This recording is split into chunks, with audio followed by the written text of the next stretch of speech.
Hello everyone, আসসালামু আলাইকুম। তোমরা সবাই কেমন আছো? তো তোমাদের সামনে নতুন একটা ব্লগ ভিডিও নিয়ে চলে আসলাম। তো এখানে আমি আজকে মাছ একটা কিছু বানাবো, কারণ আজকে বৃষ্টির দিন কিছু একটা বানিয়ে খাওয়াতে বলছিল বাড়ির মানুষে, বা আমার দিদিরাও এসেছে। তো দিদিরাও আছে কদিন ধরে, তো ওরা বলছে যে কিছু একটা বানিয়ে খাওয়া। তো আমি যেই বলা সেই কাজ। তো কিছু মানে বৃষ্টির দিনে কি বলো তো, কিছু একটা বানিয়ে খেতে ইচ্ছা করে, যেমন খিচুড়ি বলো, অনেক কিছু খেতে ইচ্ছা করে। তো আমি প্রথমে ভেবেছিলাম যে মাছ দিয়ে কিছু একটা বানাবো। তারপরে আমার কাছের মানুষটা বললো যে হ্যাঁ, কিছু একটা খাবো, ওই মাছের কিছু খাবো না, তুমি মাংস কিছু একটা বানাও। দিয়ে মাংসটা বের করে নিয়ে আসলাম ফ্রিজ থেকে। তো বের করতেই পারছিলাম না আমি, এত মানে বরফ হয়ে গেছে। তারপরে এখানে মাংসটা একটু মানে বরফটা ঠিক করার জন্য আমি গরম পানি করতে দিয়েছিলাম। তারপরে আমাকে মাংসটা একটু ছাড়িয়ে দিল। তারপরে মাংসটা আমি ধুচ্ছিলাম এখানে। তো বৃষ্টির দিনে মানে খেতে খুব ভালোই লাগে। তো এখানে মানে কিছু একটা বানিয়ে খেতে ভালো লাগে। তো এখানে আমি এগুলো সব ভাজছিলাম, তোমরা দেখো। তো এখানে তেল গরম করতে দিয়েছিলাম, এখানে বেসন আছে। মাংসটা এখন আমি মানে ফ্রাই করব। তোমার ঠান্ডা লেগেছে, এই জন্য হয়তো বারবার নাকটাই করছি, তো তোমার এটা ইগনোর করবা। তো এখানে এটা ভাজছিলাম।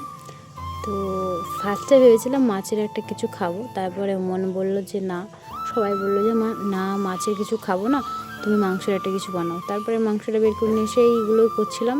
তো আমি সেরকম জানি না, যতটা পারি ততটা মানে চেষ্টা করছিলাম বানিয়ে খাওয়ানোর, কারণ বাড়ির জিনিস হচ্ছে একটা মানে বানিয়ে খাওয়ার একটা মজাটাই আলাদা। তো তোমরা দেখো, এখানে আমি বেসনটা করছি, ব্লেন্ড করছি। তো এগুলো মাংসগুলো ফ্রাই করা হয়ে গেছে। এই যে আমি ঢং করছিলাম, আর আমার পাশে আমার মানে বোনের ছেলে ছিল আর কি। তো ডিম দিয়েছিলাম, এখানে একটা ডিম দিয়েছিলাম, বেশি ডিম দিয়েছিলাম না। ভেবেছিলাম ডিমটা দেওয়ার থেকে না দেওয়াই ভালো, কিন্তু মনে হলো যে না, একটা দিই, ভালো লাগবে। তারপরে আমি ডিমগুলো দিয়ে দিলাম। তো এইখানে আমার হাত কাটাতে তোমরা দেখতে পাচ্ছ। তো আমার কিছুদিন আগে একটু হাতটা কেটে গেছিলো কাচে। তো তারপরে 3-4টে সেলাই হতো, সেখানে 3টে সেলাই দিয়েছে। তো আমি সেদিন গিয়েছিলাম হসপিটালে, 10 দিন হয়েছিল, তখন গিয়েছিলাম সেলাইটা কাটতে। তো কেটে দিয়েছে, বাট একটা রেখেছে। তো ওই একটা কেটে আসতে হবে কিছুদিন পর, ওটাতে নাকি কিছু প্রবলেম আছে, ওর জন্য কেটে দেয়নি। তো যাই হোক, এখন ব্যথাটা নাই সেরকম হাতে।